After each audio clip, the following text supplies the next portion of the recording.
La société civile immobilière est définie par l'article 1832 du Code civil dans les termes suivants. La société est instituée par deux ou plusieurs personnes qui conviennent par un contrat d'affecter à une entreprise commune des biens ou leur industrie en vue de partager le bénéfice ou de profiter de l'économie qui pourra en résulter. La société civile immobilière est susceptible de nombreuses applications puisque toutes les activités immobilières n'ayant pas un caractère commercial peuvent être exercées sous cette forme, construction immobilière, achat d'immeubles, gestion d'immeubles, etc.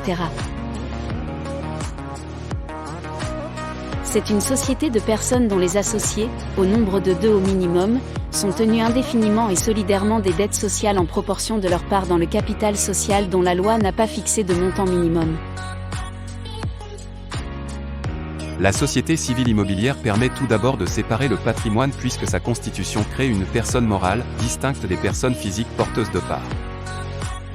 Elle permet ensuite d'éviter les risques d'une indivision. Enfin, elle constitue un outil de gestion du patrimoine, familial ou professionnel, très utile. Elle peut permettre, par exemple, d'associer les enfants et les parents dans un achat immobilier, une résidence secondaire ou une maison de famille par exemple. Plus tard, la transmission de la part des parents aux enfants ou aux petits-enfants pourra se faire progressivement, par petites fractions et avec un coût fiscal mieux étalé dans le temps. Acheter un logement à plusieurs, sortir d'une indivision, transmettre son patrimoine, gérer ses locations, acquérir les locaux de son entreprise. Autant d'opérations qui peuvent s'effectuer par le biais d'une société civile immobilière. En matière de rachat de crédit, la SCI familiale n'est pas un obstacle mais le cautionnement solidaire des principaux associés est exigé.